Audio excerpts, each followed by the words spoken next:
All right, so today we're diving into the world of Eckhart Tolle. Now, he has this really radical idea.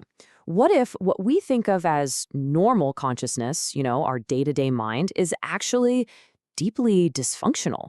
We're going to unpack his take on how we can awaken from all that constant noise inside our own heads. So right off the bat, Tolle hits us with this really provocative question. He wants us to think about something for a second. That kind of baseline state for most of us, right? The anxiety, the conflict, the feeling that something's missing. What if that's not just your personal problem or my personal problem? What if it's a kind of collective madness that we've all just inherited? Seriously, this one idea, it's the key that unlocks everything else he talks about. Okay, so let's dig into that a little deeper. This idea of an inherited dysfunction.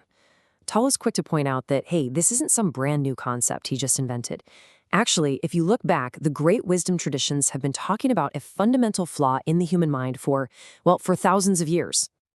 And what's so fascinating here is how all these different paths, using completely different words, basically landed on the exact same diagnosis. You've got Hinduism, which calls it Maya, this kind of veil of delusion that keeps us from seeing what's real. Then there's Buddhism, with the term dukkha, which is all about the suffering or just the general unsatisfactoriness of life. And even Christianity's idea of original sin, it literally translates to missing the mark, like missing the whole point of being human. They're all just signposts pointing to the very same problem. And look, this isn't just some abstract philosophical idea. Tolle makes it brutally real. He points to the 20th century and says, look what happens when all our human cleverness serves this madness.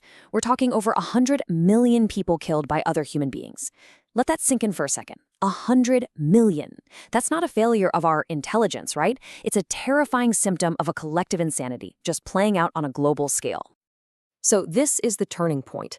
This is the crucial first step out of the whole mess, just recognizing that you're part of it. Tolle says that this moment of recognition, it's not our art or our science, but this is humanity's single greatest achievement. Why? Because it's the beginning of sanity. It's that first little crack where the light starts to get in. Okay, so if there's this widespread dysfunction, where is it coming from? What's the root cause? Well, Tolle points his finger at one specific culprit, the ego. And he has a great way of describing it. He calls it the voice in the head, that little imposter that's always chattering away, pretending that it's you. So this mind-made me, it's not the real you. Not at all. It's more like a mental construct, right? It's just a bundle of old memories, beliefs, and all the reactions we've been conditioned to have.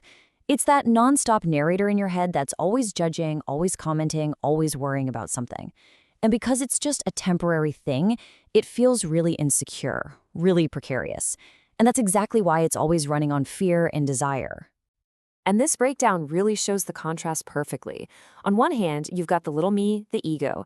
It's completely stuck in past and future. It's always wanting something it doesn't have, and man, does it love drama.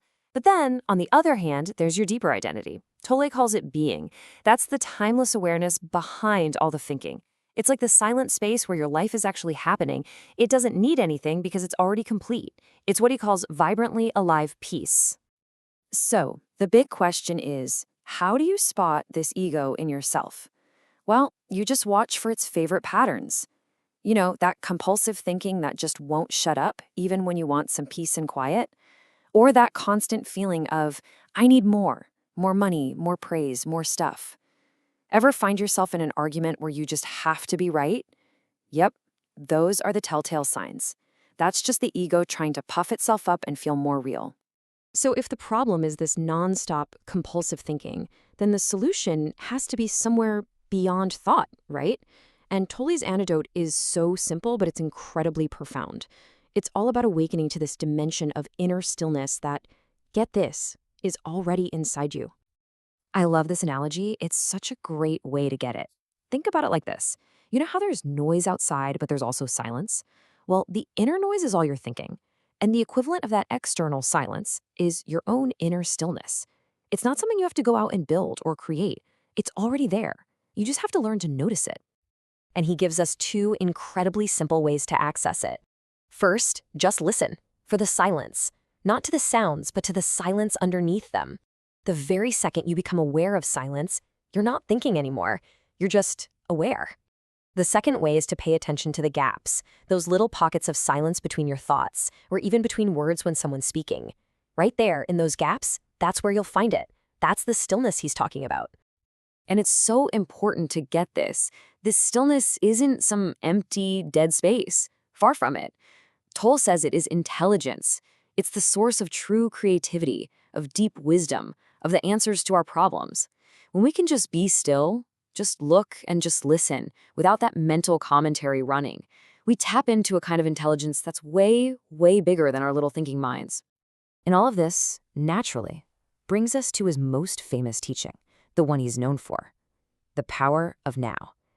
Because that gateway to stillness, that door to your true self, it's always, always found in the present moment. This isn't just a nice idea. It's the core practice for living a truly awakened life. Okay, this is such a simple way to show a really radical truth. Think about it. The past doesn't exist anywhere except as a memory that you're thinking about right now. And the future? That's just a story, a projection that you're imagining right now. The only thing that has any reality to it, the only place life is ever, ever happening is in this single moment, the now. You see, for the ego, the present moment is almost always a problem. It's an obstacle, something you have to get through to get to some better moment in the future. But here's the catch. That future never actually arrives, does it? It just becomes another present moment. So Tolle proposes this profound shift in attitude. Instead of fighting with the now, what if you just welcomed it? What if you decided to make it your friend instead of your enemy? And really, it all boils down to one simple but totally life-changing practice. Stop arguing with what is. Just accept this moment exactly as it is. Now, that doesn't mean you become a doormat, right? It doesn't mean you can't take action. It just means you align with the reality of the moment first. That way, any action you take comes from a place of clarity and peace, not from a place of angry resistance. So, where does all this lead? What's the big payoff here? What happens if we actually start to make this shift from living in our egoic minds to living in presence? Well, for Tolle, the outcome is huge. It's nothing less than the foundation for what he calls a new earth, a world that's finally built on sanity and peace. And this is really the fundamental change in perspective. The ego is always thinking, I'll be at peace when I get the promotion, when I find the right partner, when my life is perfect. But the awakening is realizing that true, lasting peace has absolutely nothing to do with what's going on outside of you. It comes from realizing that you, at your core, are peace. And that inner shift completely transforms what you do on the outside. Instead of being pushed around by the ego's fears and wants, your actions start to flow from one of three amazing places. First, there's acceptance, just yielding to what is without a fight. Then there's enjoyment, finding that simple joy of being alive in whatever you're doing. And finally, enthusiasm. That's when enjoyment gets supercharged with a creative vision or goal. This right here is what empowered action looks like. Tolle leaves us with such a beautiful image to think about. He asks, is it possible for us to lose the density of our conditioned minds?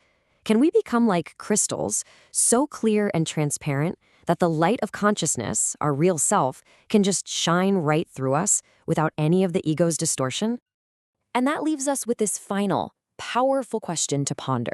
You know, we live in a world that's completely obsessed with finding some grand purpose out there in the future, with achieving and becoming somebody. Tolle's work asks us to consider a totally different possibility. What if your life's purpose isn't something you have to go out and find? What if it's something you just have to realize is already here? What if the whole point is just to be fully present for it?